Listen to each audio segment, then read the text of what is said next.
ऐसी वीडियो रोज देखने के लिए आप मेरे वीडियो को लाइक करें, इस पे कमेंट करें और अपने दोस्तों के साथ शेयर करें। और हाँ, अगर आप इस चैनल पे नए हैं तो इसे सब्सक्राइब करना ना भूलें। कुछ देर तक आकाश गुलेरिया का इंतजार करते हुए नन्हा सा आर्यन वहीं सोफा पर सर रखकर सो गया। रात के तकरीबन 11 बज चुके थे। जब आकाश गुलेरिया घर पहुंचा तो उसने देखा कि आर्यन बिना किसी सहारे के सोफा पर सर रखकर सो रहा था। आर्यन को इस तरह देखकर आकाश चौंक गया। गुलेरिया मेंशन का हॉल अपने आप में किसी बड़े बंगले से कम नहीं था। पूरे हॉल में अंधेरा था। बाहर से आ रही रोशनी में जब आकाश का ध्यान नन्हे से आर्यन पर पड़ा तब वो धीरे से सोफा के पास जाकर आर्यन के ठीक बगल में खड़ा हो गया। आकाश ने सोचा वह आर्यन को अपनी गोद में उठाकर अपने बेडरूम में ले जाकर सुला देगा, मगर जैसे ही आकाश ने नन्हे से आर्यन को पकड़कर उठाने की कोशिश की तब नन्हे से आर्यन की आंखें खुल गईं। उसने आकाश गुलेरिया को देखते ही आर्यन झटके से बोलने लगा, आकाश अंकल, कल मैं रिया, मम्मा और डैड एम्यूजमेंट पार्क जा रहे हैं। क्या मैं अपने साथ पिंकी को भी ले जा सकता हूँ? आर्यन नींद से जागते ही आर्यन को सवाल पूछने लगा। यह देखकर आकाश समझ चुका था कि आर्यन बेसब्री से आकाश को यह सवाल पूछने के लिए हॉल में बैठा आकाश के घर लौटने का इंतजार कर रहा था। आर्यन के माथे पर हाथ फेरते हुए आकाश ने कहा, जरूर ले जा सकते हो। तुम्हारी मम्मा कहाँ है? आर्यन ने जवाब देते हुए कहा, मम्मा आपसे परमिशन लेने के लिए आपकी वेट कर रही थी, मगर फिर मम्मा की आंख लग गई और वह सो गई, इसलिए मैं आपसे परमिशन लेने के लिए यहाँ बैठकर आपकी वेट कर रहा था। मुस्कुराते हुए आकाश ने आर्यन से कहा, बहुत अच्छा किया तुमने। यह कहने के बाद आकाश ने आर्यन को अपने हाथ में उठा लिया और सीधे अपने बेडरूम में ले गया। आकाश ने आर्यन को ब्रश करवाया और फिर उससे अनिका के बेडरूम में ले गया। नन्हे से आर्यन ने धीरे से बेडरूम का दरवाजा खोला और बिना आवाज के अंदर चला गया। आर्यन ने इस बात का बहुत ख्याल रखा था कि बेडरूम के अंदर दाखिल होते हुए जरा से भी आवाज ना हो, जिससे अनिका की नींद खुल जाए। इसके बाद आकाश अपने बेडरूम में लौट गया। बिस्तर पर लेटते ही आकाश कुछ देर बाद यूं ही यहाँ वहाँ करवटें बदल रहा था। आकाश का दिन काफी लंबा रहा था, मगर आकाश की आंखों में नींद का नामो निशान नहीं था। काफी सालों बाद आकाश को यह महसूस हो रहा था जैसे उसके दिल की धड़कनें तेज हो गई थी। आकाश के दिमाग में आज शाम श्रेया के घर पर हुई सारी बातें एक के बाद एक आने लगी थी। श्रेया की याद आते ही आकाश ने अपना फोन उठाया और श्रेया की चैट बॉक्स में जाकर कुछ टाइप करने की कोशिश करने लगा। आकाश लगातार सोचता रहा कि आखिर वह श्रेया को मैसेज में क्या लिखे, मगर उसे कुछ समझ नहीं आ रहा था। तभी अचानक आकाश की नजर चैट बॉक्स के ऊपर पड़ी, जिस पर श्रेया इस टाइपिंग लिखा हुआ नजर आ रहा था। यह देखते ही आकाश के दिल की धड़कन तेज हो गई। आकाश इंतजार करता रहा कि कब श्रेया उसे मैसेज भेजे, मगर 10 मिनट तक इंतजार करने के बावजूद श्रेया का कोई मैसेज नहीं आया।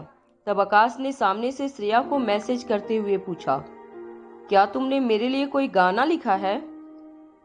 आकाश के सवाल के जवाब में श्रेया ने 34 बड़े बड़े मैसेज भेज दिए। जवाब देते हुए आकाश ने कहा, लगातार 10 मिनट से कुछ तुम टाइप कर रही हो। मुझे लगा मेरे लिए अब तक तो कोई गाना लिख लिया होगा तुमने, इसलिए पूछा। जब जवाब देते हुए श्रेया ने कहा, वह मैं अपने फोन में कुछ वीडियोज देख रही थी, गलती से तुम्हारा चैट बॉक्स ओपन हो गया था।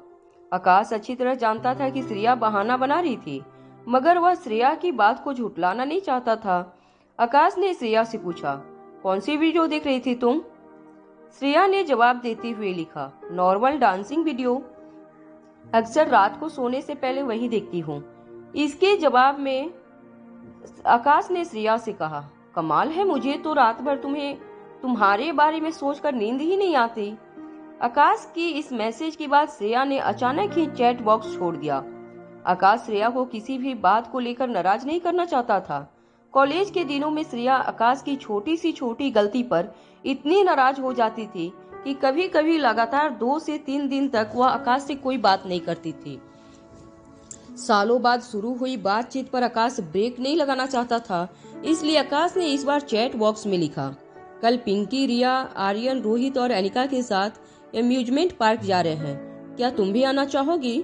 फिर कुछ देर तक चैट बॉक्स के ऊपर श्रेया इज टाइपिंग नजर आने लगा, मगर कम से कम 10 मिनट तक श्रेया का कोई जवाब नहीं आया। आकाश अच्छी तरह जानता था कि श्रेया इतनी आसानी से मानने वाली नहीं थी, मगर आकाश को यह भी डर था कि ज्यादा फोर्स करने पर कहीं श्रेया नाराज ना हो जाए। तभी श्रेया का एक मैसेज अपने फोन स्क्रीन पर देखकर आकाश के चेहरे पर मुस्कान आ गई। श्रेया ने मैसेज में लिखा था, तुम इतना फोर्स कर रहे हो तो ठीक है।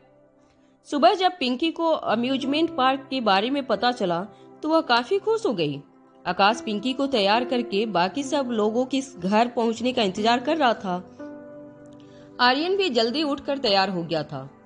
पिंकी, जो आर्यन को रिया समझ रही थी, वह अचानक ही आर्यन के पास आकर कहने लगी, रिया, मैंने सुना है मिस्टर रोहित मारवा का जो बेटा है वह बहुत अकड़ू है, बहुत खड़ूस है, किसी से दोस्ती नहीं करता। क्या वह मुझे पसंद करेगा? क्या वह मेरा फ्रेंड बनेगा? अगर उसने मुझे रूडली बात की तो? पिंकी का सवाल सुनकर आर्यन ने बड़ी ही शांति से पिंकी को समझाते हुए कहा, नहीं, ऐसा बिल्कुल नहीं है। मुझे लगता है वह तुम्हारा बहुत अच्छा दोस्त बनेगा। कुछ देर अपने दोनों होंठ दबाकर पिंकी गहरी सोच में पड़ गई। उसके बाद पिंकी ने फिर आर्यन से पूछा, मगर रिया, तुम तो बहुत स्मार्ट हो, इंटेलिजेंट हो, तुम किसी को भी अपना दोस्त बना सकती हो, मगर मैं तुम्हारे जितनी स्मार्ट नहीं हूँ। अगर हमारे नए दोस्त को मैं पसंद नहीं आई तो अम्यूजमेंट पार्क में मैं बिल्कुल अकेली पड़ जाऊंगी। आर्यन ने अपना एक हाथ पिंकी के कंधे पर रखते हुए कहा, तुम बिल्कुल डरो मत, मैं तुम्हारे साथ ही रहूंगा, रहूंगी। आर्यन की बात सुनते ही पिंकी की आंखों में चमक आ गई। पिंकी ने आर्यन के पास आकर धीमी आवाज में पूछा, क्या आज तुम बॉयज हो? आर्यन ने अपने एक हाथ से अपना सर पीट लिया। पिंकी अभी भी उसी बातों में उलझी हुई थी। यह देखकर आर्यन को पिंकी की नासमझी पर तरस आने लगा था, मगर आर्यन जानता था कि जैसे ही रोहित रिया को लेकर घर पहुंचेगा, आर्यन और रिया के राज से बहुत जल्द पर्दा उठने वाला है। जब रोहित रिया को लेकर गुलेरिया हाउस पहुंचा, तब रिया ने एक मास्क पहन रखा था। जैसे ही रिया ने पिंकी और आर्यन को देखा, रिया अपने दोनों हाथ हवा में उछालते हुए दौड़कर पिंकी के पास आ गई और पिंकी के गले लगकर कहने लगी, I miss you so much Pinky, क्या तुमने मुझे मिस किया? मास्क पहनी रिया को देखकर पिंकी कंफ्यूजन में उसे देखती रही। रिया ने अपना मास्क उतारते हुए कहा, क्या तुम अपनी बेस्ट फ्रेंड रिया को इतनी जल्दी भूल गई? रिया का चेहरा देखकर पिंकी की आंखें चोरी हो गई थी। पिंकी का मुंह खुला का खुला रह गया। पिंकी को समझ नहीं आ रहा था कि अचानक ही उसके सामने किसने आईना रख दिया था। उसके ठीक सामने बिल्कुल एक जैसे दिखने वाली दो शक्ल मौजूद थी। धीरे धीरे पिंकी का शौक घबराहट में बदलने लगा था। पिंकी को अब दोनों चेहरों से डर लगने लगा था। तभी आर्यन ने पिंकी का एक हाथ पकड़कर कहा, डरो मत, हम ट्विंस हैं, बिल्कुल एक जैसे दिखते हैं। यह मेरी बहन है रिया, जो तुम्हारे साथ स्कूल में पढ़ती थी, और मैं आर्यन मारवा, रोहित मारवा का बेटा। हम दोनों जुड़वा हैं। पिंकी इतनी जल्दी सब कुछ समझने वाली नहीं थी। जब आर्यन और रिया ने धीरे धीरे पिंकी को सारी बातें समझाई, तब जाकर पिंकी को सारी बातें पता चली। पिंकी ने आर्यन और रिया की ओर इशारा करते हुए पूछा, इसका मतलब जब तुम बॉयज बनते थे तब तुम रिया नहीं आर्यन थे, और जब तुम गर्ल होती थी तब तुम आर्यन नहीं रिया थी? मतलब दो अलग अलग लोग रिया बनकर स्कूल आते थे? पिंकी की यह बात सुनते ही आर्यन के चेहरे पर स्माइल आ गई। आखिरकार पिंकी इतनी समझदार हो गई थी कि इतनी कॉम्प्लिकेटेड बात उसकी समझ आ गई थी। सुबह के 11 बज चुके थे। जब अपने बेडरूम में अनिका ने धीरे से अपनी आंखें खोली तो एक सेकेंड के लिए अनिका की सांसें अटक गई। अनिका के सिर के ऊपर अनिका को 4 चेहरे नजर आ रहे थे। अनिका के राइट में नन्ही सी रिया और आर्यन अनिका को देख रहे थे, और लेफ्ट साइड में पिंकी और श्रेया अनिका को घूर घूर कर देख रहे थे। अनिका ने आंखों के इशारे से इन चारों को देखते हुए पूछा कि वह इस तरह अनिका को क्यों घूर रहे थे। तब धीमी आवाज में नन्ही सी रिया ने कहा, मम्मा, हम आपके जागने का इंतजार कर रहे थे। आज हम सबको अम्यूजमेंट पार्क जाना है ना? यह बात सुनते ही अनिका झटके से अपने बिस्तर पर बैठ गई।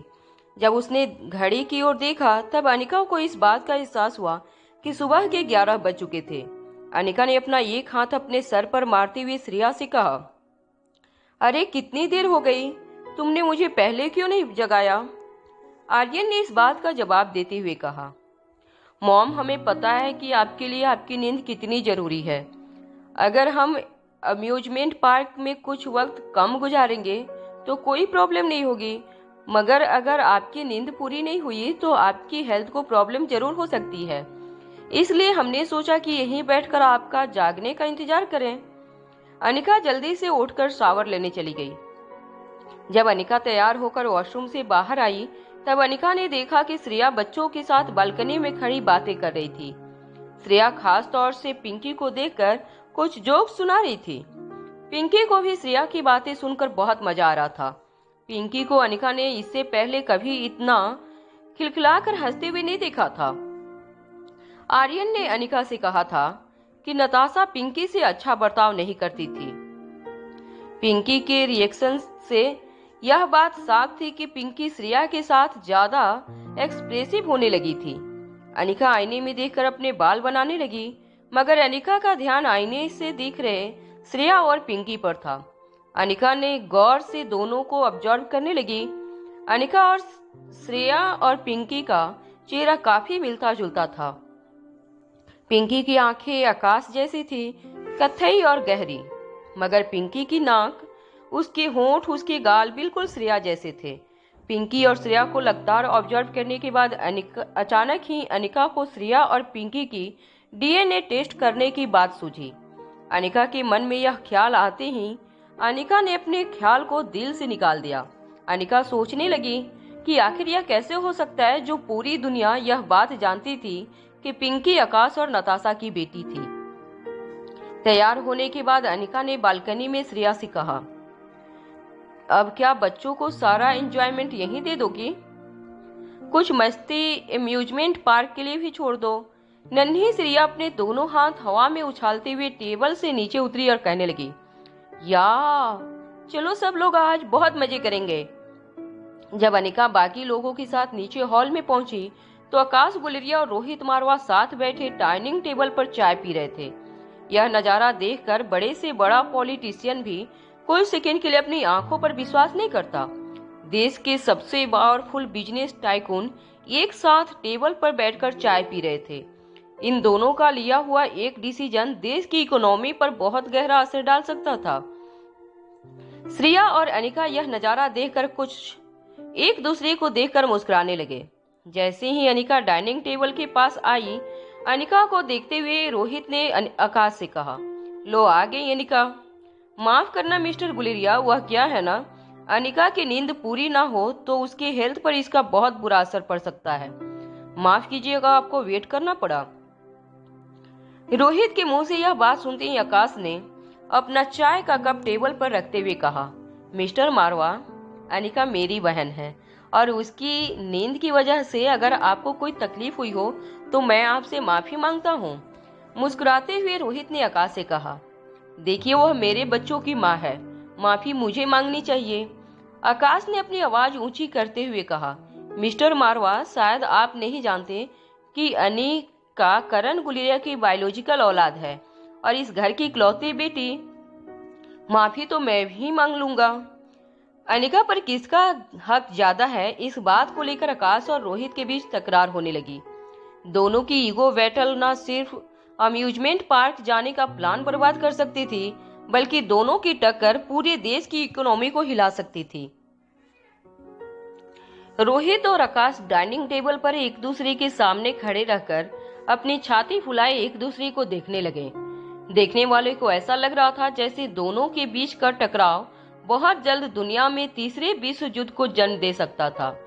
गुलेरिया ऑफ कंपनीज और मारवा ग्रुप ऑफ कंपनीज ने हमेशा ही आपस में मिलजुल कर समझौता बनाकर काम किया था और इसलिए दोनों कंपनियां इतने सालों तक मार्केट पर अपनी होल्ड बनाए हुए थी। मगर आज तक ना ही आकाश ने कभी भी रोहित के सामने किसी बात को लेकर अपने कदम पीछे हटाए थे, ना ही रोहित मारवा ने कभी आकाश के सामने हार मानी थी। आज बात अनिका का किसका हक ज्यादा है उस पर आकर अटक गई थी। दोनों के दिल में अनिका के लिए बहुत प्यार था, इसलिए कहीं न कहीं दोनों अपने प्यार को सामने वाले के प्यार से ज्यादा गहरा समझते थे। रोहित ने अपनी बात आगे बढ़ाते हुए आकाश से कहा, देखो, मैं जानता हूँ कि डिलीवरी के वक्त अनिका के शरीर से काफी कॉम्प्लिकेशंस हुई थी, जिसकी वजह से अगर अनिका ठीक से अपनी नींद पूरी ना करे तो उसकी हेल्थ पर इसका बुरा असर पड़ सकता है। अनिका मेरे बच्चों की माँ है, उसने मेरे बच्चों को जन्म दिया था, इसलिए मेरा यह फर्ज बनता है कि अनिका की हेल्थ पर कोई भी बुरा असर ना पड़े, इसका मुझे ध्यान रखना है। छाती फुलाते हुए आकाश ने रोहित मारवा से कहा, आपको फिक्र करने की कोई जरूरत नहीं है मिस्टर मारवा। अनिका अपने घर में काफी कंफर्टेबली आराम कर सकती है, आपको चिंता करने की कोई जरूरत नहीं है।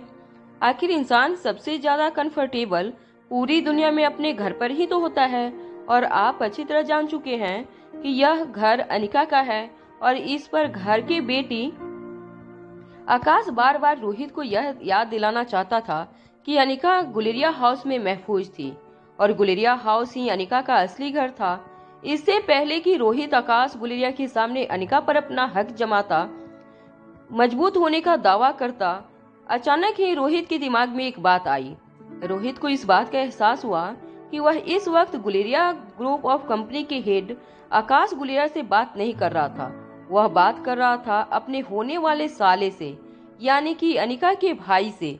यह रिश्ता याद आते ही रोहित ने अचानक ही अपनी जबान पर आए हर लफ्ज को वापस खींच लिया और मुस्कुराते हुए आकाश गुलेरिया से कहा, आपकी बात बिल्कुल सही है मिस्टर गुलेरिया, अनिका गुलेरिया हाउस में सेफ है।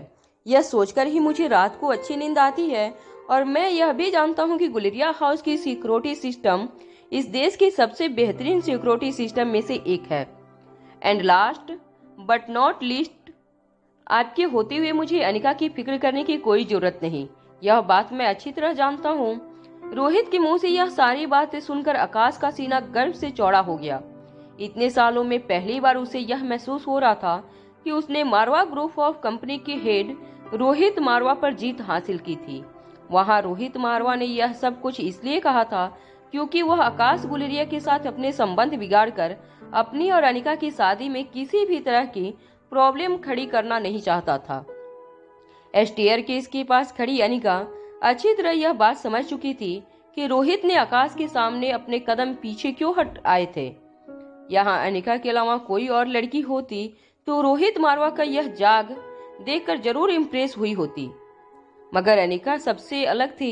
रोहित की इस हरकत पर भी अनिका को रोहित पर प्यार नहीं आया था, बल्कि अनिका को रोहित की बिजनेस स्ट्रेटजी की सूझबूझ पर दांव देने का मन हो रहा था। अनिका ने अपने सामने खड़े आकाश और रोहित के पास आकर पूछा, कहीं मेरी नींद की वजह से आप दोनों को बहुत ज्यादा इंतजार तो नहीं करना पड़ा? रोहित और आकाश दोनों लगभग एक साथ बोल पड़े, नहीं नहीं, बिल्कुल नहीं। इनफैक्ट हमें मौका मिला कि हम एक दूसरे को बेहतर जान सकें। यह बात कहने के बाद रोहित और आकाश एक दूसरे के सामने देखकर मुस्कुराने लगे। जब आकाश की नजर अनिका के ठीक पीछे खड़ी श्रेया पर पड़ी तो अचानक ही आकाश की फूली हुई छाती बैठ गई। आकाश ने एक हाथ ऊपर करते हुए श्रेया को धीमी आवाज में कहा, हाय। आकाश को देखकर ऐसा लग रहा था जैसे वह अपने गले में से जोर से आवाज निकालना चाहता था, मगर श्रेया को देखते ही आकाश की आवाज अचानक बैठ गई। आकाश का रिएक्शन देखकर अनिका अपनी स्माइल कंट्रोल नहीं कर पाई। उसने अपने एक हाथ से अपनी स्माइल छुपाती हुई श्रेया से कहा, मेरे ख्याल से अब हमें चलना चाहिए। इसके बाद अनिका, रिया और आर्यन को लेकर रोहित के साथ गुलेरिया हाउस से बाहर निकलने लगे। रोहित एक छोटी सी लग्जरियस कैरावन लेकर आया था जिसमें 7-8 लोग आसानी से बड़े ही कंफर्टेबली ट्रेवल कर सकते। कैरावन में चढ़ने से पहले अनिका ने जब मुड़कर पीछे देखा तो आकाश अपने हाथों में पिंकी को लिए श्रेया के साथ चलकर आ रहा था। उन तीनों को देखकर अनिका को ऐसा लग रहा था जैसे यह एक परफेक्ट फैमिली थी। ना चाहते हुए भी अनिका की नजर फिर से श्रेया और पिंकी के फीचर्स पर गई। दोनों में काफी सिमिलरिटी थी। अचानक ही कार ये बहन में चल रही अनिका ने अपने पांव रोक लिए। अनिका ने पीछे मुड़कर आकाश से पूछा, पिंकी का ब्लड ग्रुप क्या है? अचानक ही अनिका के ऐसे सवाल पर सभी लोग चौंक गए, मगर किसी तरह अपनी हैरानी पर काबू पाते हुए आकाश ने अनिका को जवाब देते हुए कहा, ग्रुप ए। तभी अनिका ने आकाश को दूसरा चौंकाने वाला सवाल पूछ लिया। अनिका ने आकाश से पूछा, क्या तुम जानते हो नताशा का ब्लड ग्रुप क्या है? नताशा का नाम सुनते ही श्रेया ने अपनी नजरें झुका ली। आकाश नहीं चाहता था कि इतने अच्छे मौके पर श्रेया के सामने नताशा का नाम आए, मगर अनिका के पूछे हुए सवालों का आकाश को जवाब देना ही था। आखिर अनिका आकाश की लाडली बहन बन चुकी थी। धीमी आवाज में अपना सर झुकाकर आकाश ने कहा, मेरे ख्याल से नताशा का ब्लड ए बी ग्रुप है। एक बार जब उसे एक मामूली एक्सीडेंट की वजह से हॉस्पिटलाइज करना पड़ा था, तब मुझे यह बात पता चली थी। एक्सप्लेनेशन देकर आकाश इनडायरेक्टली श्रेया को यह बताना चाहता था कि नताशा का ब्लड ग्रुप पता होने की वजह नताशा की हॉस्पिटलाइजेशन थी, ना कि आकाश को नताशा में कोई दिलचस्पी थी। अनिका ने फिर अपनी बात आगे बढ़ाते हुए आकाश से पूछा, और तुम्हारा ब्लड ग्रुप क्या है? आकाश समझ नहीं पा रहा था कि आखिर अम्यूजमेंट पार्क जाने से पहले अनिका इस तरह के सवाल क्यों पूछ रही थी, मगर अपनी सरप्राइज छुपाते हुए आकाश ने अनिका को जवाब देते हुए कहा, ब्लड ग्रुप ओ है।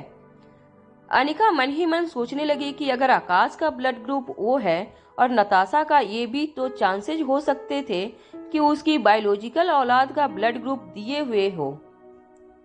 इसका मतलब साफ था कि पिंकी के ब्लड ग्रुप से इस बात का पता लगाना मुश्किल था कि पिंकी वाकई नताशा की बायोलॉजिकल बेटी थी या नहीं। डीएनए टेस्ट एकमात्र जरिया था जिससे यह पता लगाया जा सकता था कि आखिर नन्ही सी पिंकी नताशा की बायोलॉजिकल बेटी थी या नहीं। अनिका जब तक श्योर नहीं हो जाती थी, तब तक वह श्रेया को कुछ नहीं बताना चाहती थी। अनिका अच्छी तरह जानती थी कि अगर अनिका के मन में चल रहा शक वह श्रेया को बताते, तो श्रेया के दिल में अपनी खोई हुई औलाद को वापस पाने की उम्मीद जाग जाती। अगर डीएनए टेस्ट करने के बाद यह पता चलता कि पिंकी वाकई नताशा की बायोलॉजिकल बेटी थी, तो श्रेया का दिल टूट जाता। इसलिए डीएनए टेस्ट के पहले वह श्रेया को कुछ नहीं बताना चाहती थी, और अगर डीएनए टेस्ट के बाद यह साबित हो जाता कि पिंकी वाकई नताशा की बेटी थी, तो अनिका के मन में पैदा हुए शक के बारे में अनिका कभी भी श्रेया से जिक्र भी नहीं करती।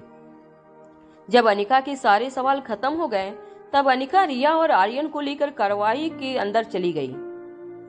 अनिका के जाने के बाद रोहित और आकाश हैरानी से एक दूसरे को देखने लगे, मगर किसी ने भी अनिका के इन 8 सवालों में से कोई कमेंट नहीं की।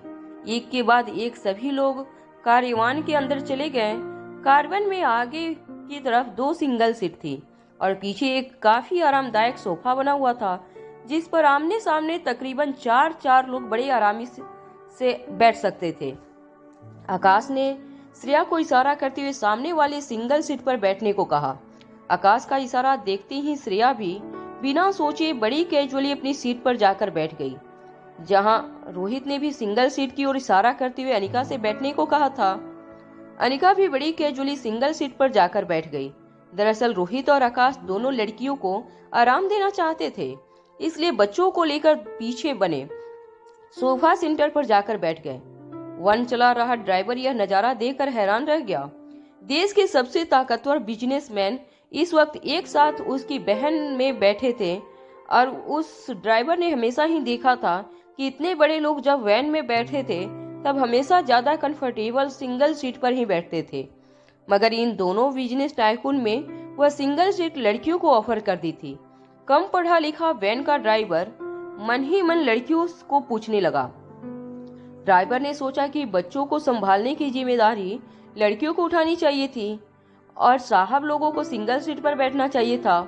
मन ही मन वह ड्राइवर यह भी सोचने लगा कि शहर और देश के इतने बड़े बिजनेसमैन पर पता नहीं लड़कियों ने क्या जादू चला दिया था। जब कह रहे थे मन बोले रे, हाउस से बाहर निकली तो अचानक ही आकाश ने रोहित से पूछा, मिस्टर मारवा क्या बात है? आदमी कोई सिक्योरिटी नजर नहीं आ रही है। अगर आप कहे तो मैं अपनी सिक्योरिटी से कहकर अब हमारी बहन को कवर करवा सकता हूँ। रोहित ने अपने होठों पर एक उंगली रखते हुए आकाश से कहा, मिस्टर गुलेरिया मुझे पता है कि आपकी सिक्योरिटी टीम काफी स्ट्रांग है। मगर मारवाज को भी हल्के में मत लीजिएगा। मेरी सिक्योरिटी टीम अंडर कवर हमें फॉलो कर रही है। बस मैं नहीं चाहता कि किसी भी तरह से आज की हमारी यह प्लानिंग लोगों की भीड़ भाड़ की वजह से डिस्टर्ब हो। मुस्कुराते हुए आकाश ने रोहित से कहा, मगर मिस्टर मारवा, अम्यूजमेंट पार्क में तो आज जरूर भीड़ भाड़ होगी। आकाश के इस सवाल पर कुछ देर तक रोहित मुस्कुराते हुए आकाश को देखता रहा।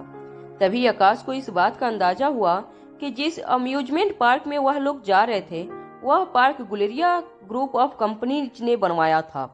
तभी आकाश अपनी सीट से थोड़ा आगे आकर धीमी आवाज में रोहित से पूछने लगा, क्या मिस्टर मारवा आज अपने अम्यूजमेंट पार्क बाकी लोगों के लिए शट डाउन करवा दिया है? मुस्कुराते हुए रोहित ने जवाब दिया, मैंने कहा था ना, मिस्टर गुलेरिया आज हमें कोई डिस्टर्ब नहीं करेगा।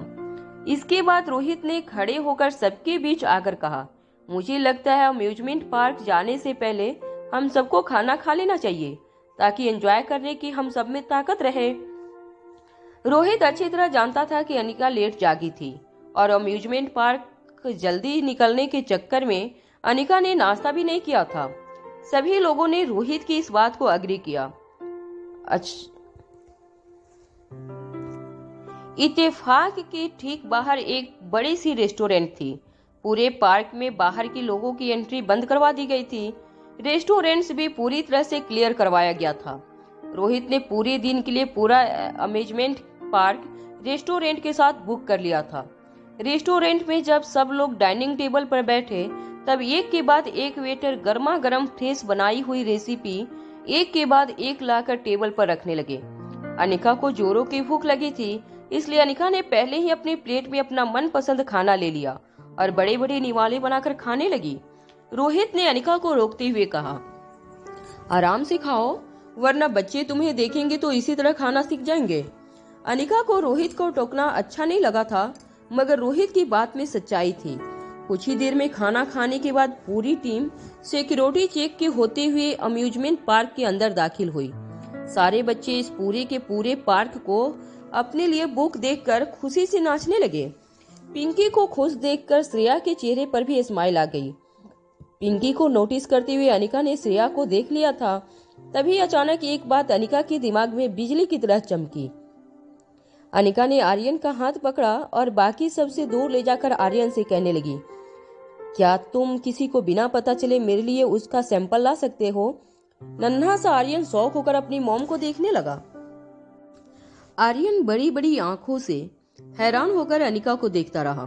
पिंकी के डीएनए टेस्ट के लिए अनिका को सैंपल चाहिए थी, मगर अनिका भूल चुकी थी कि चाहे आर्यन अपनी उम्र के बच्चों से काफी ज्यादा तेज था, मगर अभी आर्यन सिर्फ 6 साल का था। डीएनए टेस्ट के लिए सैंपल कैसे कलेक्ट किए जाते हैं यह बात नन्हा सा आर्यन नहीं जानता था। जब अनिका को यह बात रियलाइज हुई तब अनिका ने आर्यन से कहा, मॉम तुम्हें एक मिशन सौंप रही है, तुम्हें किसी भी तरह से उस मिशन को पूरा करना होगा। जब अनिका ने आर्यन को समझाया कि उसे किस तरह से पिंकी के पास उसका डीएनए सैंपल कलेक्ट करना है तो आर्यन काफी ज्यादा हैरान हो गया। मगर आर्यन जानता था अगर उसकी मॉम ने उसे कोई मिशन दिया है तो जरूर उसके पीछे कोई मकसद होगा। इसलिए बिना अनिका को किसी भी तरह का सवाल किए आर्यन ने अनिका से कहा, ओके मॉम, मौका मिलते ही मैं यह काम कर लूंगा। अम्यूजमेंट पार्क के अंदर दाखिल होने के बाद अनिका एक के बाद एक एडवेंचर राइड में बैठने लगी। नन्ही सी रिया और अनिका आर्यन के साथ राइड्स एंजॉय करने लगे। रोलर कोस्टर, एंडर थॉर्न्स जैसी खतरनाक एडवेंचर राइडर्स को देखकर नन्ही सी पिंकी और श्रेया डर गए थे। अनिका और श्रेया की चॉइसेज राइड के मामले में काफी अलग अलग थी। जो राइड्स अनिका को पसंद आती थी वह ज्यादातर काफी एडवेंचरस होती थी और श्रेया को ऐसी राइड्स में बैठने से काफी डर लगता था। नन्ही सी पिंकी भी ऐसी राइड्स में बैठना नहीं चाहती थी। अनिका और श्रेया की अलग अलग पसंद को देखते हुए टीम 2 हिस्सों में बट गई। श्रेया और पिंकी साथ साथ आकाश श्रेया की पसंद की राइड्स एंजॉय करने लगा। रोहित और अनिका आर्यन और रिया के साथ अपनी पसंद की राइड्स एंजॉय करने लगे। जब आकाश श्रेया और पिंकी के साथ अम्यूजमेंट पार्क में चक्कर लगा रहा था तब आकाश की नजरें पूरी तरह से श्रेया पर टिकी हुई थी। श्रेया नन्ही सी पिंकी को अम्यूजमेंट पार्क में बने अलग अलग कार्टून्स दिखा रही थी। श्रेया ने एक बड़ा ही खूबसूरत सा मैरी गो राउंड देखा, जिस पर घोड़ों के आकार में काफी सारी सीट्स बनी थी।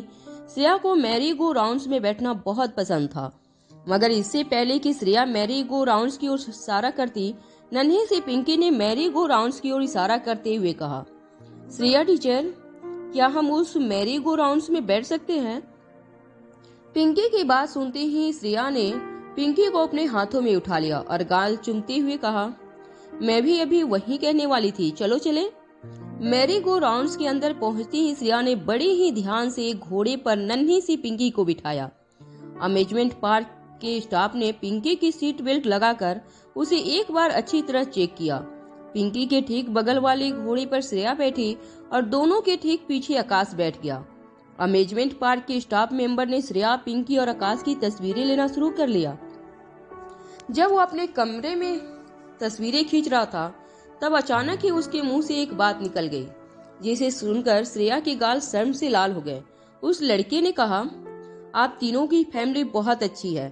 मिस्टर एंड मिसेज गुलेरिया, सचमुच आपकी बेटी आप दोनों की ही परछाई है। जब उस स्टाफ मेंबर ने यह बात कही तो श्रेया के ठीक पीछे बैठा आकाश गुलेरिया मुस्कुराने लगा। इससे पहले कि श्रेया उस आदमी को क्लेरिफाई करती कि पिंकी उसकी बेटी नहीं थी, पीछे बैठे आकाश ने उस स्टाफ मेंबर से कहा, थैंक यू दोस्त, मेरी फैमिली के लिए तुमने जो कुछ भी कहा उसके लिए मैं तुम्हें इनाम देना चाहता हूँ। काफी अच्छा बोल लेते हो तुम। यह कहते हुए आकाश ने अपने जेब से कुछ पैसे निकाले और उस लड़के को टिप देने के तौर पर दे दिए। इतनी बड़ी टिप देकर वह लड़का काफी खुश हो गया। उसने आकाश से कहा, थैंक्स फॉर द टिप्स, मगर मेरा यकीन मानिए मैं यह सब कुछ इस टिप के लिए नहीं कर रहा था आपसे। मैं जब तस्वीरें ले रहा था तब अचानक ही मेरे मुंह से यह बात निकल गई। वाकई में आपकी नन्ही सी गुड़िया काफी क्यूट है। बिल्कुल आप दोनों के सारे फीचर्स मिलते हैं आपकी बेटी को। God bless your family. उस लड़के की बातें आकाश को बहुत अच्छी लग रही थी और उस लड़के की बातें सुनकर श्रेया के गाल शर्म से लाल हो रहे थे। धीरे धीरे मैरी गो राउंड शुरू हुआ। नन्ही सी पिंकी और श्रेया ने मैरी गो राउंड की राइड काफी एंजॉय की। दोनों को एक साथ मुस्कुराते हुए देखकर आकाश को लग रहा था जैसे यह उसकी जिंदगी का सबसे हसीन लम्हा था। देखते ही देखते शाम हो गई। जैसे ही आसमान में अंधेरा छाने लगा, पूरी टीम फिर से एक जगह इकट्ठा हुई। अम्यूजमेंट पार्क के बीचों बीच एक आर्टिफिशियल तालाब बनाया गया था, जिसमें डॉल्फिन्स और सफेद बड़े बड़े स्वैन तैरते हुए दिखाई दे रहे थे। पूरे तालाब को बड़ी खूबसूरती से लाइटिंग के जरिए सजाया गया था। जैसे ही आकाश और रोहित बाकी लोगों को लेकर तालाब के किनारे पहुंचे, अम्यूजमेंट पार्क का स्टाफ वही तालाब के किनारे सबके लिए डिनर सर्व करने लगे। डिनर के बाद अचानक ही आर्यन ने रिया और पिंकी को आसमान में इशारा करके कुछ दिखाया। जब सबकी नजर आसमान में गई तो एक के बाद एक आतिशबाजियां आसमान में दिखाई देने लगी। बच्चों को आतिशबाजी देखकर बहुत मजा आने लगे था। तीनों बच्चे आसमान में आतिशबाजी देखकर तालाब के किनारे आवाज करते हुए यहाँ वहाँ दौड़ने लगे। बच्चों को इतना खुश देखकर अनिका की पूरे दिन की थकान उतर गई। जब अनिका 6 साल बाद मनाली वापस लौटी थी, तब उसने कभी यह सोचा नहीं था कि इस तरह उसके दोनों बच्चे एक साथ एंजॉय करते हुए उसे दिखाई देंगे। अनिका के लिए यह सपने जैसा लगने वाला सच उसकी जिंदगी का सबसे खूबसूरत पल था। बच्चों को यहाँ वहाँ दौड़ता हुआ देखकर आकाश और श्रेया भी बच्चों को संभालने के लिए तालाब के किनारे की ओर चले गए। बच्चों को खेलता हुआ देखकर श्रेया भी तालाब के किनारे खड़ी होकर आसमान में हो रही आतिशबाजियों को देखने लगी। तालाब के ऊपर से धीमी और ठंडी हवा श्रेया के चेहरे पर महसूस होने लगी थी। तभी अचानक श्रेया को एहसास हुआ कि उसके हाथों को आकाश ने थाम रखा था। आकाश के छूते ही श्रेया के पूरे शरीर में जैसे करंट दौड़ने लगा था। बड़ी बड़ी आंखों से श्रेया आकाश को बस देखती रही। तभी आर्यन ने मुड़कर श्रेया और आकाश को अपना हाथ थामे एक दूसरे की आंखों में आंखें डालकर देखते हुए नोटिस किया। आकाश ने उन दोनों के पास आकर बड़े इनोसेंटली पूछा, श्रेया मासी, क्या मुझे आपको मामी कहकर बुलाना होगा? आर्यन का इनोसेंट सवाल सुनते ही श्रेया ने झटके से अपना हाथ आकाश के हाथों से छुड़ा लिया। नन्ही सी पिंकी दौड़कर आर्यन के पास आई और आर्यन का हाथ पकड़कर उसे कहने लगी, चलो यहाँ से। अगर टीचर नाराज हो गई तो फिर कभी हमारे साथ बाहर नहीं जाएंगी। नन्ही से पिंकी आर्यन को खींचकर अपने साथ ले गई। आतिशबाजियों के खत्म होने के बाद पूरी टीम अमेजमेंट पार्क से बाहर निकल गई। श्रेया का घर गुलेरिया हाउस और मारवा हाउस के रास्ते में नहीं पड़ता था, इसलिए यह डिसाइड हुआ कि आकाश श्रेया को ड्रॉप करने श्रेया के साथ जाएगा और रोहित बाकी लोगों को लेकर गुलेरिया हाउस उन्हें ड्रॉप करते हुए मारवा हाउस चला जाएगा। रोहित बच्चों के साथ कारवान में बैठने लगा। आकाश के साथ कार की तरफ आगे बढ़ रही श्रेया को अचानक आवाज देकर अनिका ने रुकने को कहा। श्रेया मुड़कर हैरानी से अनिका को देखने लगी। तभी अनिका ने अपनी बाहें फैलाकर श्रेया से कहा, अरे जाने से पहले मुझे एक हक देती जाओ। अनिका की रिक्वेस्ट सुनकर श्रेया को अनिका के इस बिहेवियर पर काफी हैरानी होने लगी। अनिका की हरकत देखकर श्रेया शॉक हो गई थी। अनिका हमेशा ही इमोशनल लेस रहती थी, कभी भी ज्यादा एक्साइटमेंट नहीं दिखाती थी। इनफैक्ट काफी सालों बाद जब श्रेया पहली बार दिल्ली में अनिका से मिली थी, तब भी अनिका ने श्रेया का वेलकम बड़े ठंडे इमोशंस के साथ किया था। श्रेया ने अनिका से कहा, तुम्हारी तबीयत तो ठीक है ना आज? हो क्या गया है तुम्हें? जब अनिका ने नोटिस किया कि श्रेया आगे नहीं बढ़ रही थी, तो अनिका खुद ही श्रेया के पास जाकर खड़ी हो गई और फिर अपनी दोनों बाहें फैलाकर अनिका ने श्रेया को अपनी बाहों में भर लिया। एक टाइट हक देते हुए अनिका ने श्रेया से कहा, अरे भाई तुम मेरी दोस्त हो और दोस्त होने के नाते शायद यह हमारी आखिरी हक हो सकती है। इसके बाद जब हम एक दूसरे के गले मिलेंगे तब शायद मैं तुम्हारी ननद बन जाऊं। अनिका की कमेंट सुनते ही श्रेया ने अनिका को जोर से धकेलकर अपने से अलग कर लिया। जैसे ही श्रेया ने अनिका को धक्का दिया, श्रेया के सर से कुछ बाल अनिका की अंगूठी में उलझकर टूट गए। श्रेया को अपने सर से हल्का सा दर्द महसूस होने लगा। वह गुस्से से अपने सामने खड़ी अनिका को देखने लगी। अनिका ने अपने दोनों हाथ हवा में उछालकर श्रेया से कहा, सॉरी मगर इसमें मेरी कोई गलती नहीं है, तुम्ही ने मुझे धक्का दिया और 2 बाल टूटने से तुम टकली तो नहीं हो जाओगी। श्रेया ने जवाब देते हुए कहा, अगर टकली हो भी जाऊं तो तुमसे ज्यादा तो खूबसूरत लगूंगी ना। अनिका ने अपने दोनों होंठ दबाते हुए आकाश की ओर देखकर कहा, एक्चुअली यह सवाल तो तुम्हें आकाश से करना चाहिए। तो चलो तुम्हें यह मौका भी दिया जाता है कि यहाँ से तुम्हारा घर काफी दूर है, रास्ता बड़ा लंबा है। तुम्हारे मन में जो भी सवाल आ रहे हैं उनका जवाब आकाश तुम्हें रास्ते में दे देगा। श्रेया ने अपने हाथों की मुट्ठी करते हुए अनिका की ओर देखकर कहा, आज क्या अमेजमेंट पार्क में तुमने शराब पी ली थी या किस तरह की बातें करने लगी हो तुम? अनिका की बातों का असर श्रेया के गालों पर साफ नजर आ रहा था। श्रेया के गाल पूरी तरह से लाल हो चुके थे। जब श्रेया आकाश के साथ कार में बैठकर चली गई, तब अनिका ने अपनी उंगली में फंसे श्रेया के बालों को ध्यान से निकाला और अपनी जेब से एक प्लास्टिक बैग निकालकर बड़ी ध्यान से श्रेया के बालों को बैग में रख दिया। जब अनिका मुड़कर कारवान के अंदर जाने लगी, तब वैन के दरवाजे पर खड़ा रोहित अनिका को बड़े ही ध्यान से देख रहा था। जैसे ही अनिका वान में चढ़ने के लिए रोहित के पास आई, रोहित ने अनिका से पूछा, काफी लकी है तुम्हारी दोस्त श्रेया, कम से कम तुम उसे प्यार से गले तो लगा लेती हो, वरना मुझे तो तुम्हारे चेहरे पर गुस्से के अलावा कोई एक्सप्रेशन याद नहीं। रोहित की बात का पलटकर जवाब देते ही अनिका ने कहा, मिस्टर मारवा, किस्मत को कोसने से अच्छा होगा कि आप अपनी हरकतों पर ज्यादा ध्यान दें। यह कहकर अनिका बैंक के अंदर चली गई और अपनी पहले वाली सिंगल सीट पर जाकर बैठ गई। रोहित भी अनिका के ठीक सामने जिस सीट पर श्रेया बैठी थी उसी सिंगल सीट पर जाकर बैठ गया। पीछे बने सोफा पर बैठकर पूरे दिन में अमेजमेंट पार्क में की गई एंजॉयमेंट की बातें कर रहे थे। अनिका ने तभी मुड़कर आर्यन को देखा। आर्यन अनिका का इशारा अच्छी तरह समझ चुका था। आर्यन ने रिया और पिंकी से कहा, चलो जब तक हम घर पहुंचेंगे एक गेम खेलते हैं। इस बात पर खुश होते हुए रिया ने अपना गेमिंग टेबलेट निकाला और सोफा के सामने बने टॉयज पर रख दिया। आर्यन अपने सर पर हाथ मारते हुए रिया से कहा, रिया, गेम सिर्फ टेबलेट में नहीं खेली जाती, हम रियल गेम्स भी खेल सकते हैं। आर्यन की बात पर रिया और पिंकी दोनों क्यूरियस होकर आर्यन को देखने लगे। तभी आर्यन ने अपनी बात आगे बढ़ाते हुए कहा, चलो मैं डॉक्टर बन जाता हूँ और तुम दोनों मेरी पेशेंट बन जाओ। रिया ने आर्यन के इस सजेशन पर मुंह बनाकर कहा, तुम तो अभी भी छोटे बच्चों की गेम खेल रहे हो। अरे अब बड़े हो चुके हो, ऐसी गेम खेलना बंद करो। पिंकी ने अपना एक हाथ रिया के हाथ पर रखते हुए कहा, इतने दिनों में पहली बार आर्यन ने कोई गेम खेलने की बात की है। मुझे लगता है हमें गेम खेलने में उसका साथ देना चाहिए, वरना वह नाराज हो जाएगा। जब रिया ने देखा कि पिंकी भी गेम खेलना चाहती है, तब बिना किसी एक्साइटमेंट के रिया भी गेम खेलने के लिए राजी हो गई। आर्यन ने अपनी जेब से एक ईयरबड निकाला। पिंकी को अपने पास बुलाकर आर्यन ने पिंकी को अपना मुंह खोलने को कहा।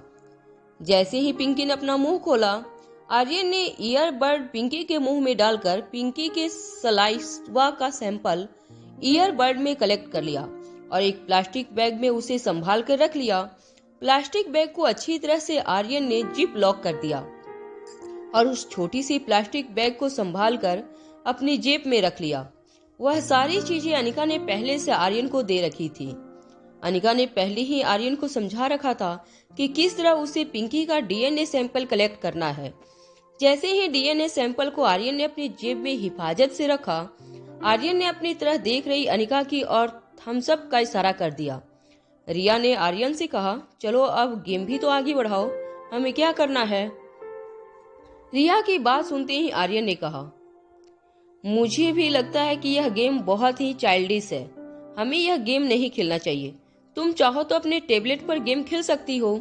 आर्यन कुछ ही मिनटों में जिस तरह से पलट गया था, वह देखकर दोनों लड़कियां कंफ्यूज होकर एक दूसरे को देखने लगी। मगर रिया आर्यन की इस बात पर ज्यादा ध्यान नहीं देना चाहती थी, इसलिए उसने अपना गेमिंग टेबलेट पिंकी के सामने रखा और पिंकी के साथ मिलकर एक गेम खेलने लगी। आर्यन ने चुपके से जाकर अनिका के हाथ में वो प्लास्टिक बैग थमा दी जिसमें पिंकी का डीएनए सैंपल उसने कलेक्ट किया था। अनिका ने भी चुपके से वह सैंपल अपने हाथ में लेकर अपने बैग में रख लिया और आर्यन को थम्स अप का इशारा कर दिया। जब आर्यन फिर से पीछे अपनी सीट पर जाकर बैठा, तब रोहित अपनी जगह से उठकर अनिका के पास आया। रोहित ने अपना एक हाथ अनिका की सीट के ऊपर टिका दिया और झुककर धीमी आवाज में अनिका से पूछने लगा, क्या तुम्हें शक है कि पिंकी श्रेया की बेटी है? अनिका रोहित से इस बार इस बात को छुपाना नहीं चाहती थी। अनिका ने रोहित से कहा, हाँ, मगर मैं श्योर नहीं हूँ। रोहित ने अपनी कमर सीधी करते हुए अनिका से कहा, अगर तुम चाहो तो मैं तुम्हारी मदद कर सकता हूँ। अनिका जानती थी कि रोहित के कनेक्शंस काफी ज्यादा स्ट्रॉन्ग थे। अनिका 6 साल पहले श्रेया से मिली थी। उसके पहले श्रेया की लाइफ में क्या कुछ हुआ था, वह अनिका ज्यादा डिटेल्स में नहीं जानती थी, और अगर बिना श्रेया को शक हुए वह उसकी पिछली जिंदगी के बारे में जानना चाहती थी, तो उसे रोहित के कनेक्शन की जरूरत पड़ने वाली थी। इसलिए अनिका ने रोहित से कहा, ठीक है मिस्टर मारवा, अगर आप मेरी मदद करेंगे तो अच्छा होगा। आकाश श्रेया को लेकर श्रेया की विला के बाहर पहुंचा। जैसे ही कार बंगले के बाहर पहुंची, श्रेया गाड़ी से उतरकर अपने विला के अंदर जाने लगी। आकाश ने ड्राइविंग सीट की विंडो का शीशा नीचे करते हुए श्रेया से कहा, क्या मुझे अंदर एक गिलास पानी पीने के लिए नहीं बुलाओगी? श्रेया अच्छी तरह जानती थी कि आकाश घर के अंदर आने के लिए कोई बहाना ढूंढ रहा था। श्रेया आकाश की कार के पास गई और ड्राइविंग सीट के बगल के कप होल्डर्स में पड़ी पानी की बोतल की इस तरफ इशारा करके कहा, पानी की बोतल ठीक आपके सामने पड़ी है, अगर प्यास लगी हो तो जल्दी अपना हाथ आगे बढ़ाकर पानी पी लीजिए, अभी आपको काफी लंबा रास्ता तय करना है। यह कहकर श्रेया फिर से विला के अंदर जाने लगी। इस बार कार से बाहर निकलते हुए आकाश ने श्रेया से कहा, एक्सक्यूज मी, मुझे लग रहा है मुझे तुम्हारा वॉशरूम यूज करना होगा, थोड़ी इमरजेंसी है। आकाश ने जो बहाना बनाया था, श्रेया उस बहाने को टाल भी नहीं सकती थी। श्रेया अच्छी तरह जानती थी कि आकाश फिर बहाना बनाकर उसके घर के अंदर जाना चाहता था, मगर जो बहाना आकाश ने दिया था उसे झुकलाना श्रेया के लिए काफी मुश्किल था। आकाश श्रेया के बगल में आकर खड़ा रह गया और अपने दोनों हाथ अपनी जेब में डालकर श्रेया के सामने देखकर मुस्कुराने लगा। आकाश ने श्रेया से कहा, nature's call you see. Shreya ने आकाश की आंखों में आंखें डालते हुए कहा, मगर जहां तक मुझे याद है, हम जब अम्यूजमेंट पार्क से निकले थे तब तुम रेस्टोरेंट का रेस्ट रूम यूज करके ही निकले थे। आकाश ने अपनी दोनों आईब्रो ऊपर करते हुए श्रेया से कहा, मुझे लगता है मेरी किडनियों में कुछ प्रॉब्लम हो गई है। श्रेया जानती थी कि इतनी आसानी से आकाश से पीछा छुड़ाना मुश्किल था, इसलिए अपनी परस से विला के दरवाजे की चाबी निकालते हुए श्रेया ने दरवाजा खोल दिया। आकाश और श्रेया जैसे ही विला के अंदर दाखिल हुए, आकाश ने विला का मेन डोर झटके से बंद कर दिया। दरवाजे के बंद होने की आवाज इतनी जोर से आई कि श्रेया डर के मारे चौंक गई। जैसे ही श्रेया ने मुड़कर पीछे देखा, आकाश ने श्रेया को जोर से अपनी बाहों में भर लिया। श्रेया अपने आप को छुड़ाने की बहुत कोशिश की, मगर आकाश ने अपने शरीर की पूरी ताकत लगाकर श्रेया को अपनी बाहों में जकड़ रखा था। कुछ देर तक श्रेया आकाश की बाहों में छटपटाती रही, मगर उसके बाद श्रेया ने अपने आप को आकाश से अलग करने की सारी कोशिशें बंद कर दी। आकाश श्रेया के चेहरे के बिल्कुल करीब अपना चेहरा ले आया। दोनों की सांसें एक दूसरे की सांसों से मिलने लगी थी। आकाश धीरे से श्रेया के कानों के पास आया और कहने लगा, सुबह जब से तुम्हें पहली बार देखा था, तब से लेकर अब तक अपने आप पर काबू रख कर बैठा था। अब मुझसे और रहा नहीं जाता। मैं तुमसे बहुत प्यार करता हूँ। यह कहकर आकाश श्रेया के गले को चूमने लगा। आकाश के होठों का स्पर्श होते ही श्रेया को ऐसे लगने लगा था जैसे उसका पूरा शरीर एक मोम की तरह पिघलने लगा था। आकाश के सब्र का बांध टूट चुका था। वह किसी भी तरह श्रेया को अपना बनाना चाहता था। श्रेया को लगातार चूमते हुए आकाश ने श्रेया से कहा, मुझसे शादी कर लो।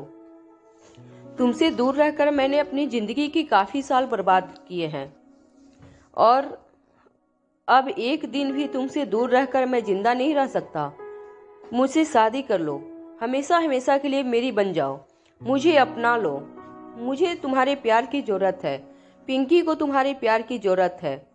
जैसे ही आकाश ने श्रेया से यह बात कही, अचानक ही आकाश की बाहों में पिघल रही श्रेया को अपने खोए हुए बच्चे की याद आई।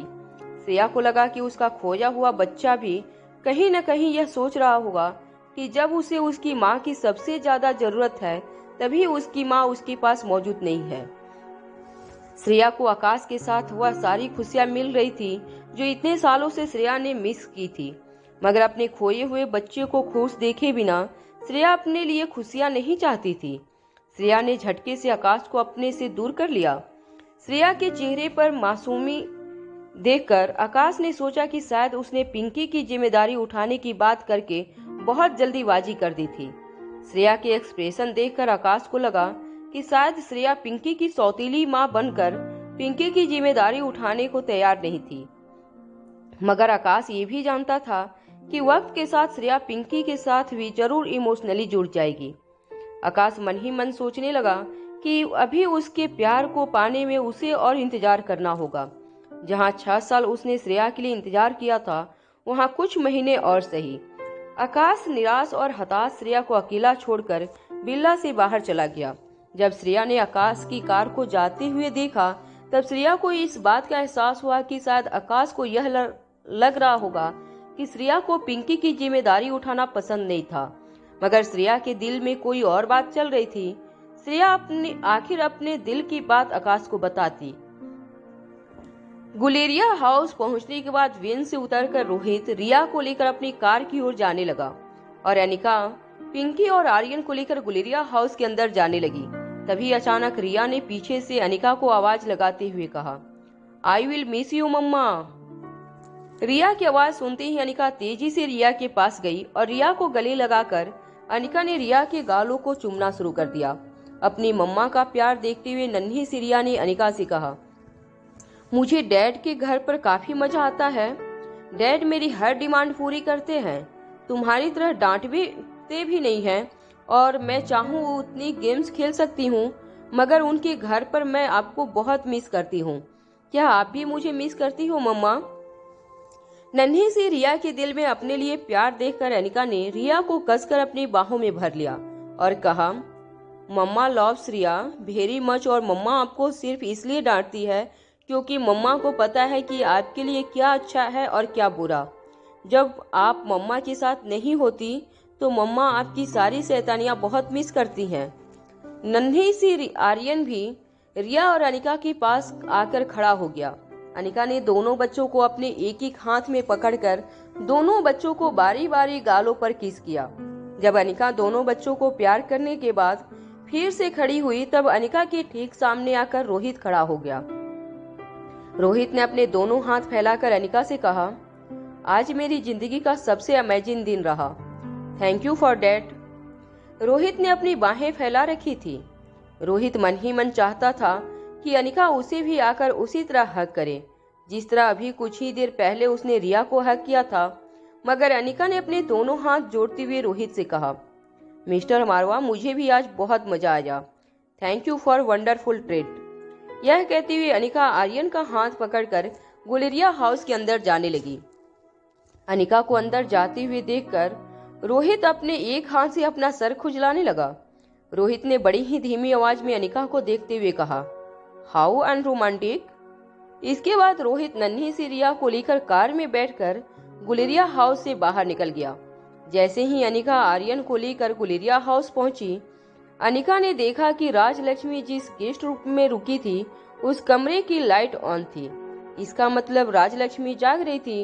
अनिका ने पिंकी को पिंकी की आया के हवाले कर दिया और आर्यन से कहा, जाओ बेटा, बेडरूम में जाकर शॉवर लेकर अपने कपड़े बदल लो। मम्मा राजलक्ष्मी आंटी से मिलकर कुछ ही देर में वापस आ जाएगी। आर्यन बड़ी ही ओबीडियंटली अनिका के इंस्ट्रक्शन फॉलो करने लगा। जब अनिका ने राजलक्ष्मी के कमरे का दरवाजा खटखटाया तो कुछ देर बाद राजलक्ष्मी ने दरवाजा खोला। राजलक्ष्मी की आंखें काफी सूजी हुई लग रही थी। अनिका अच्छी तरह जानती थी कि अभी अभी राजलक्ष्मी का अपने बॉयफ्रेंड निखिल के साथ ब्रेकअप हुआ था। दोनों के बीच में काफी झगड़े हुआ करते थे। निखिल काफी लेड बैक एटीट्यूड वाला लड़का था और राजलक्ष्मी का गोल गेटर थी। दोनों ही फैशन और दोनों के मकसद अलग अलग थे, जिसकी वजह से निखिल ने राजलक्ष्मी से ब्रेकअप कर लिया था। अनिका जानती थी काम खत्म होने के बाद जब भी राजलक्ष्मी अपने कमरे में अकेले पड़ती थी तब वह कई घंटों तक रोती रहती थी। अनिका ने राजलक्ष्मी से पूछा, क्या बात है, तुम लाइट ऑन रखकर ही सो गई थी?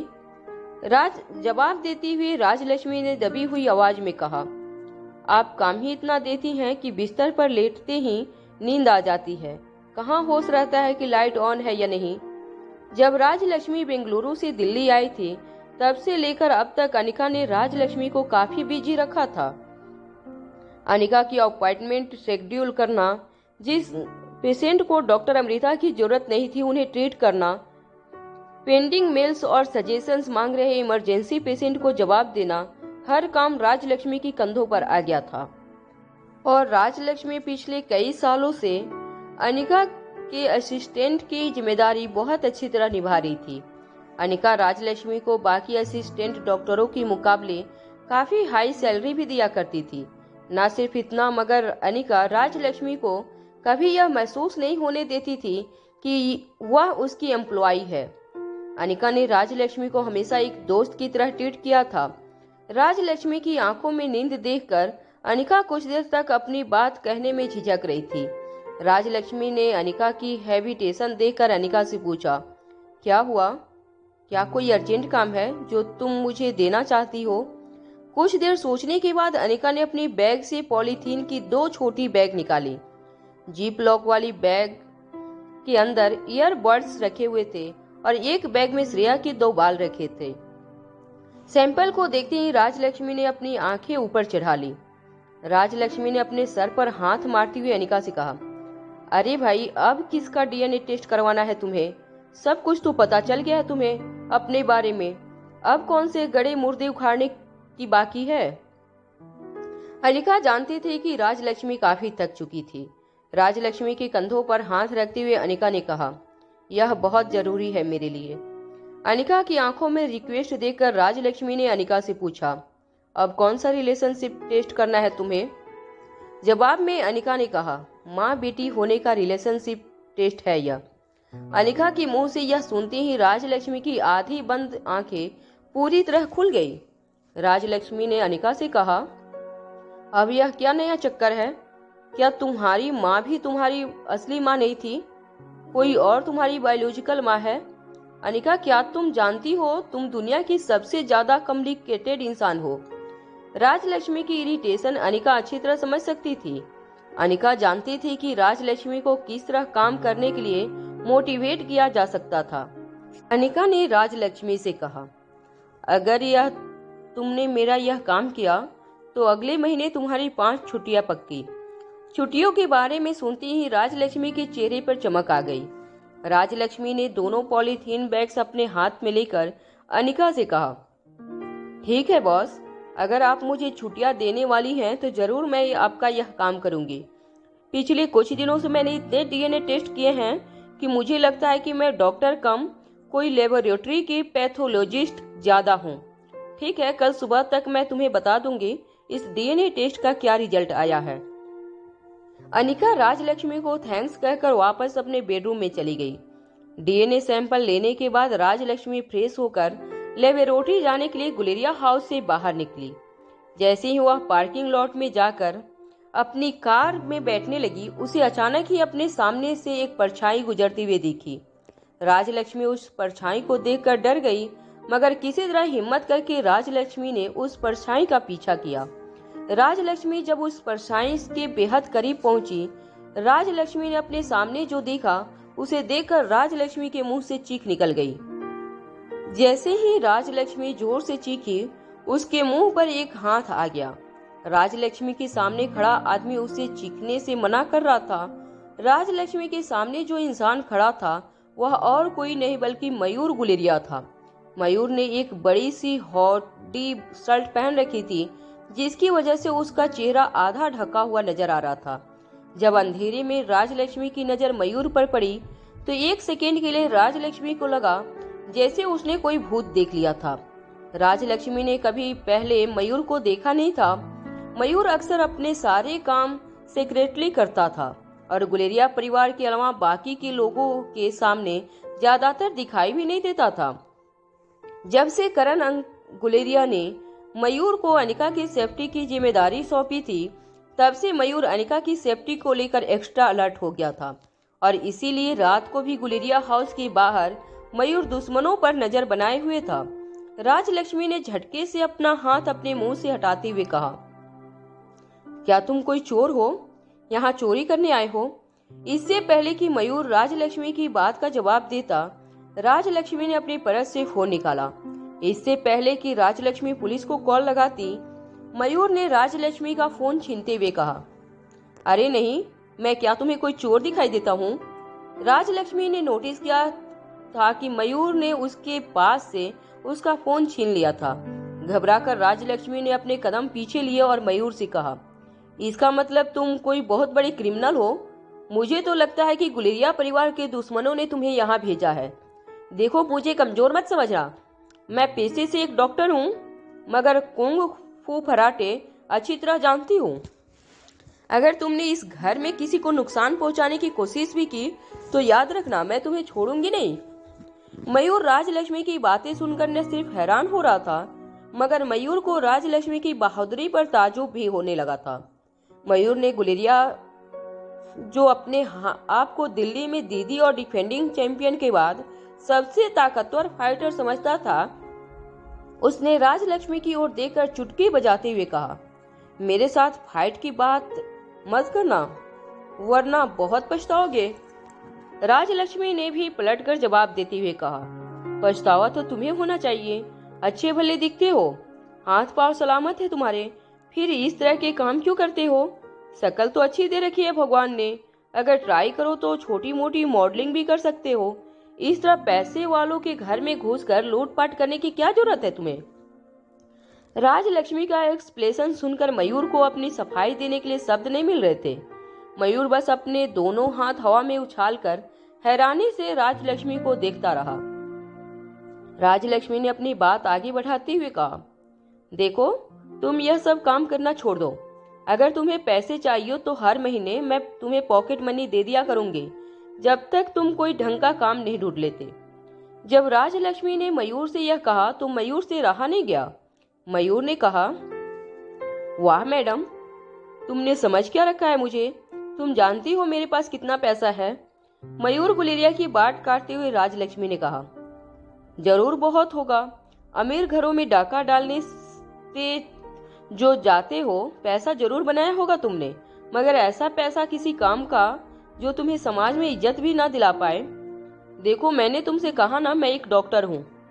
बहुत सारे रिहैबिलिटेशन सेंटर के साथ कांटेक्ट में रहती हूँ, जो तुम्हारी तरह रास्ते से भटकते हुए लड़कों को दोबारा समाज में अपना नाम बनाने के लिए उसकी मदद करती है।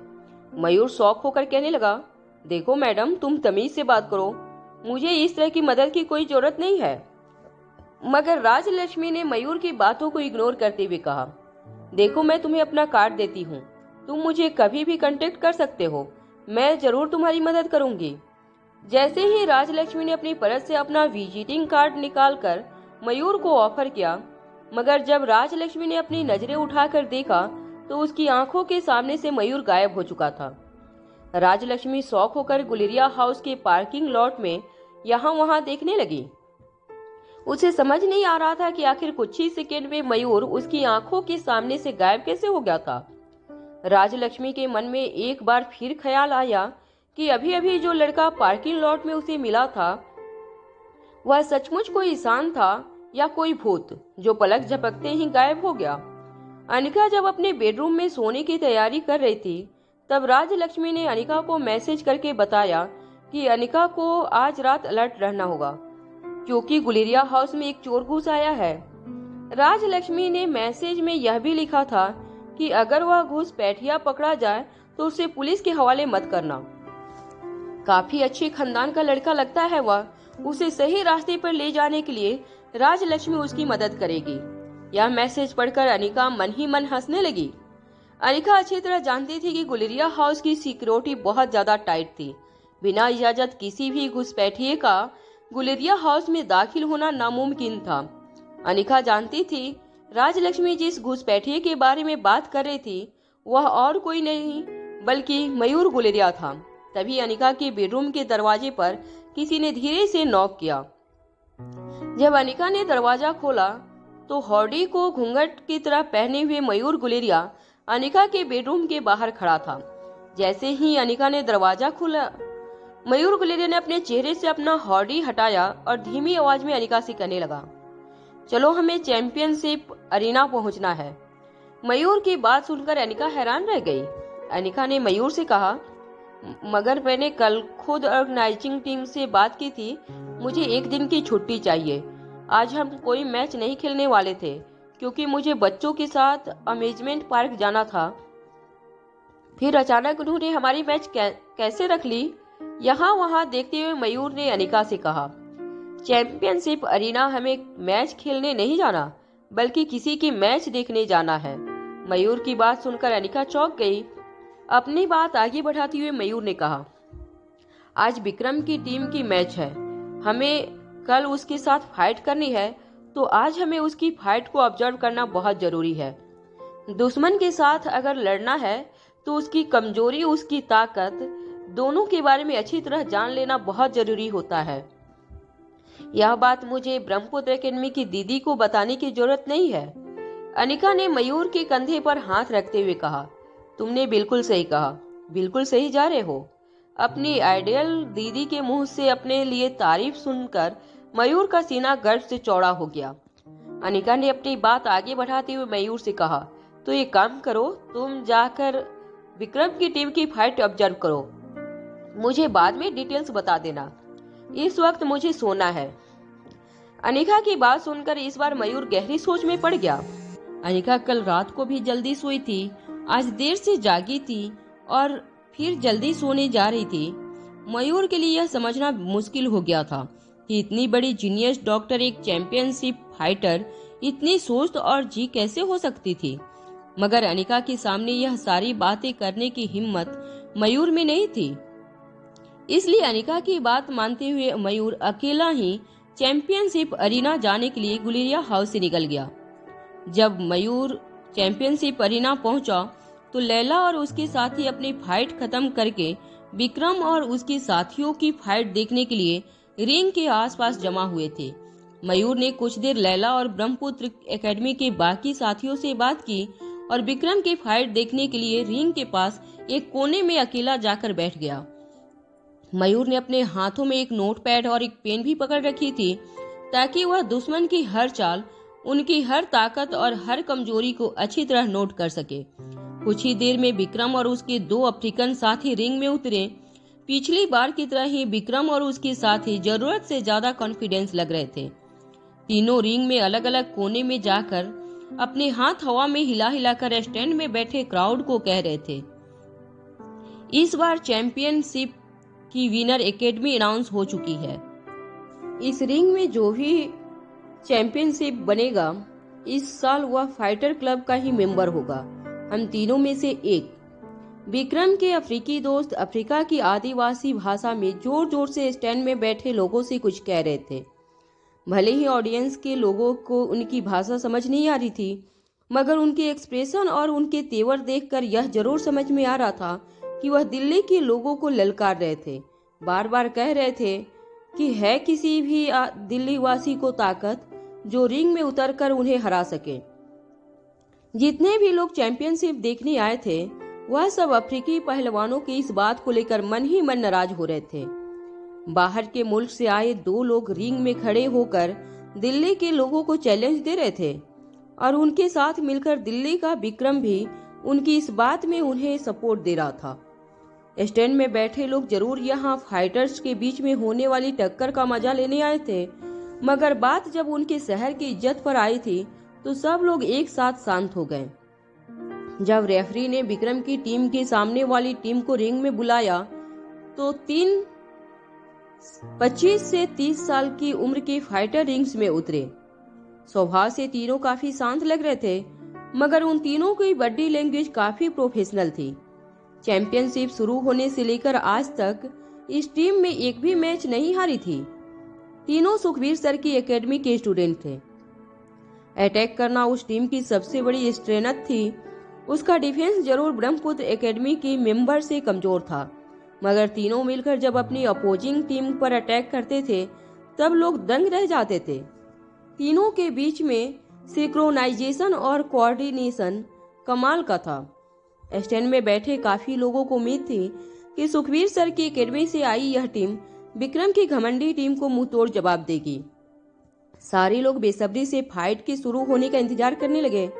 रिंग के बीचों बीच विक्रम खड़ा होकर अपोजिट टीम के तीनों पहलवानों को उकसाने की कोशिश कर रहा था। विक्रम की राइट और लेफ्ट में अपनी छाती फुलाए दोनों अफ्रीकी फाइटर्स बड़े ही खतरनाक ढंग से अपनी अपोजिट टीम के मेंबर्स को घूर रहे थे।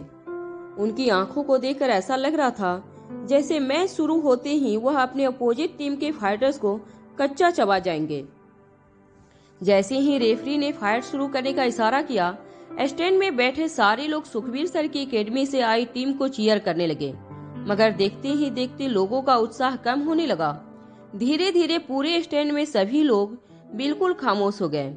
विक्रम की टीम ने कुछ ही सेकेंड में अपनी अपोजिट टीम के फाइटरों को पछाड़ दिया था। फाइट शुरू होते ही जैसे सुखबीर सर की एकेडमी की टीम के फाइटर्स ने उन पर अटैक करने की कोशिश की, तभी विक्रम और उसके अफ्रीकी साथियों ने एक एक फाइटर्स को अपनी बाहों में जकड़ लिया और तब तक उन्हें जमीन पर पटकते रहे जब तक उनके होश उड़ न गए। कुछ ही सेकेंड में सुखबीर सर की एकेडमी के तीनों फाइटर्स बेहोश रिंग की फ्लोर पर पड़े थे। जब रेफरी ने तीनों फाइटर से बात करने की कोशिश की तो रेफरी को पता चला तीनों इस वक्त कुछ भी कहने के होश में नहीं थे। रेफरी ने जैसे ही विक्रम और उसके साथियों को विनर अनाउंस किया, अफ्रीकी मूल की खतरनाक फाइटर्स अपने मसल दिखाते हुए फिर से अफ्रीकी आदिवासी भाषा में जोर जोर से चीखकर लोगों से कुछ कहने लगे। विक्रम ने उनकी बात का मतलब समझाते हुए लोगों से कहा, मेरे साथी आप सबका भला चाहते हैं।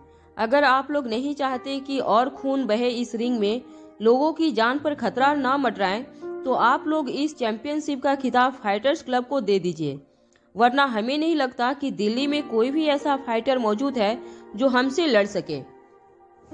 जब बात फिर से दिल्ली शहर की इज्जत पर आई तो स्टैंड में बैठी एक लड़की अपनी जगह से खड़ी होकर कहने लगी, तुम तीनों को एक ही टीम सबक सिखा सकती है और उस टीम का नाम है तीसरा कौन। अपनी टीम का नाम सुनते ही मयूर गुलिया की छाती चौड़ी हो गई। स्टैंड में बैठी उस लड़की ने अपनी बात आगे बढ़ाते हुए कहा, जब तुम्हारा सामना उस टीम से होगा तो उस टीम की लीडर, जो कि एक लड़की है, कंटेस्टेंट 324, वह तुम लोगों को अकेले ही सब अच्छा सबक सिखाएगी और तब मैं देखूंगी तुम लोगों की यह अकड़ कहाँ चली जाती है। विक्रम के अफ्रीकी साथी उसे धीरे से कान में कुछ कहने लगे। वह पूछ रहे थे कि आखिर किस लड़की की बात हो रही थी। विक्रम ने अपनी दाढ़ी पर हाथ घुमाते हुए अपने अफ्रीकी साथी से कहा, डरो मत, बस एक बार मैं उस ड्रग का तीसरा डोज ले लूं, फिर मैं इस रिंग में आए किसी भी फाइटर्स को छोड़ूंगा नहीं।